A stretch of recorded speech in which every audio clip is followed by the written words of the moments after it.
Hello guys, Riya kitchen with Bengali food চ্যানেলে তোমাদের সকলকে জানাই ওয়েলকাম। আজ আমি নিয়ে চলে এসেছি কোন সিঙ্গাড়া রেসিপি নিয়ে। সিঙ্গাড়া তো অনেকে অনেকভাবে অনেক রকম পদ্ধতিতেই খেয়েছেন, তবে আমি কি পদ্ধতিতে সিঙ্গাড়া তৈরি করি সেই রেসিপি আজ আমি শেয়ার করব। চলুন দেখতে থাকুন। কোন সিঙ্গাড়া তৈরি করার জন্য আমি প্রথমেই নিয়েছি 1 কাপ ময়দা, এতে দেবো 1 চামচ সুজি, আর দেবো 1 চামচ মতো ঘি, দেবো 1 চামচ মতো সাদা তেল আর পরিমাণ মতো নুন দিয়ে সমস্ত উপকরণগুলোকে আমি একসঙ্গে ভালোভাবে সময় নিয়ে মিশিয়ে নেব।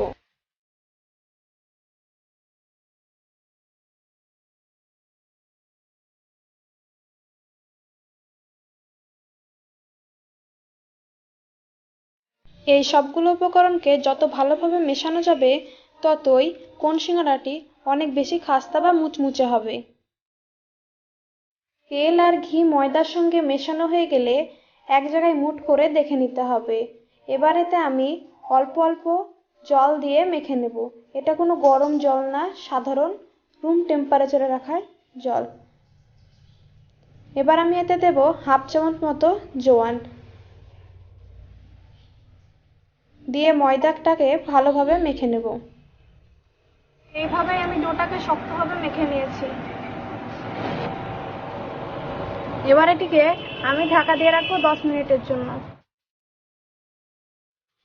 এবার আমি তরকারিটা বানিয়ে নেওয়ার জন্য চুলোয় কড়াই বসিয়ে দেব। কড়াই গরম হয়ে আসলে দেব কিছুটা সাদা তেল। তেল গরম হয়ে আসলে দেব 1 চামচ মতো 5 ফোড়ন দিয়ে ভেজে নেব।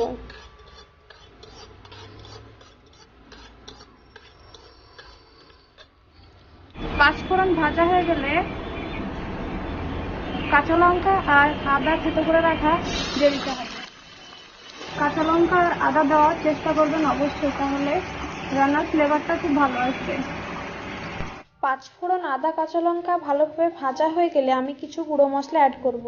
দিলাম 1/2 চামচ হলুদ, 1/2 চামচ লঙ্কা গুঁড়ো আর পরিমাণ মতো নুন, আর দিলাম 1/2 চামচ মতো চিলি ফ্লেক্স। মশলাগুলো ভাজা হয়ে গেলে আমি কিছু এখানে আলু সেদ্ধ করে রেখেছিলাম। এই আলু সেদ্ধগুলোকে আমি মোটা মোটা করে আধ ভাঙাভাবে দিয়ে দেবো।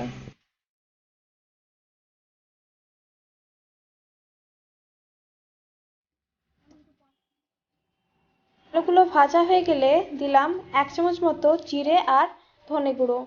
এবার দেব 1/2 চামচ মতো চিনি দিয়ে ভালোভাবে মিশিয়ে নেব। এটা আমার হয়ে গেছে, এটাকে আমি এবার নামিয়ে নেব। আলুর পুরটা ঠান্ডা হতে হতে আমি এখানে একটি ব্যাটার তৈরি করার জন্য আমি এখানে নিয়েছি 2 চামচ ময়দা, এতে দেব পরিমাণ মতো নুন আর দেব অল্প একটু লঙ্কা গুঁড়ো দিয়ে অল্প অল্প জল দিয়ে একটি শক্ত ব্যাটার তৈরি করে নেব। এইভাবে আমি একটা শক্ত ব্যাটার তৈরি করে নিলাম। এবার এই ময়দাটা কতটা নরম হয়ে গেছে এটা থেকে আমি এবার রুটি বেলে নেব। ময়দার ডোটাকে আমি লম্বা করে 3 ভাগে কেটে নেব। এবার আমি এটি থেকে একটি পাতলা রুটি বানিয়ে নেব। আমি একটা রুটি বানিয়ে নিলাম, দেখেন কতটা পাতলা করে বেলে নিয়েছি। আমি এইভাবে বাকিগুলো বানিয়ে নেব। এভাবে আমি সব রুটিগুলোকে বেলে নিলাম। এবার আমি এগুলোকে সেঁকে নেব। সেঁকে নেওয়ার জন্য আমি একটি তাওয়া বসিয়ে দিয়েছি। তাওয়াটা গরম হলে অল্প আঁচে রুটিগুলো 2 পাশ হালকা হালকাভাবে সেঁকে নেব।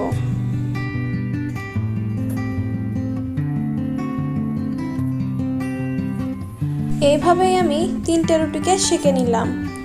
এবার আমি এই রুটিগুলোকে ভাঁজ করে কোণ কোণ করে কেটে নেব।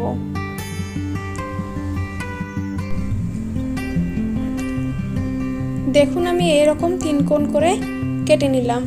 এভাবেই আমি 3টে রুটিকেই সেম একইভাবেই কেটে নিলাম। এবার আমি এগুলোর থেকে কোণ তৈরি করে নেব। কোণ তৈরি করার জন্য এটির এক সাইডে আমি ওই আগে থেকে তৈরি করে রাখা ব্যাটারটি লাগিয়ে দিলাম। এটিকে ভালোভাবে 2 পাশটা একসঙ্গে জুড়ে দিতে হবে। এটি খুব ভালোভাবেই করতে হবে, না হলে তেলে ছেড়ে গেলে খুবই অসুবিধা হবে। দেখুন আমি কিভাবে করছি, এইভাবেই আপনারাও এই কোণগুলো তৈরি করে নেবেন। চলুন আমি আর একটি কোণ তৈরি করে দেখাচ্ছি।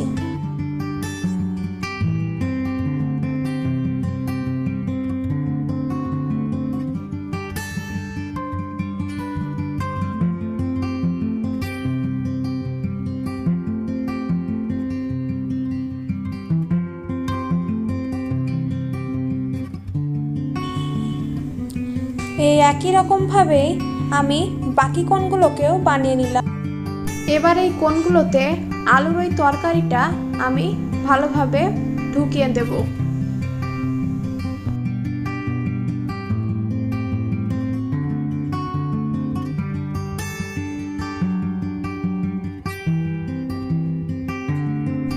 এভাবে আমি সব কোণগুলোতে আলুর তরকারিটা ঢুকিয়ে নিলাম।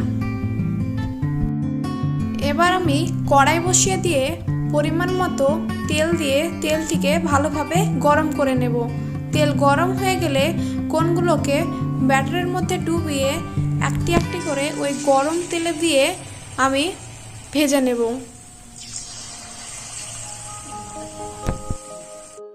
কোণগুলোকে অল্প আঁচে ভালোভাবে ভেজে নিতে হবে।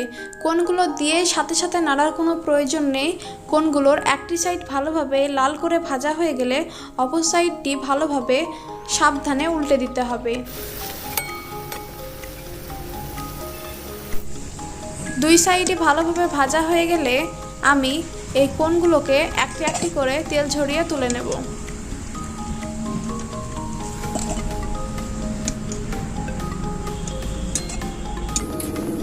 এইভাবেই আমি সব কোণগুলোকে ভেজে তুলে নিলাম। দেখুন কোণগুলো কতটা মুচমুচে হয়েছে, আর দেখেই বুঝতে পারা যাচ্ছে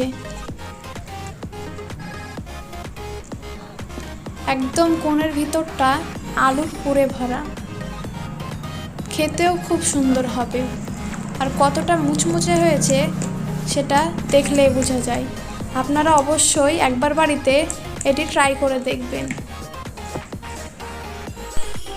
এই কোণ সিঙ্গাড়ার রেসিপি যদি আপনাদের ভালো লাগে, আপনারা অবশ্যই একবার বাড়িতে ট্রাই করে দেখবেন, আর আমাকে লাইক কমেন্ট করে জানিয়ে দেবেন।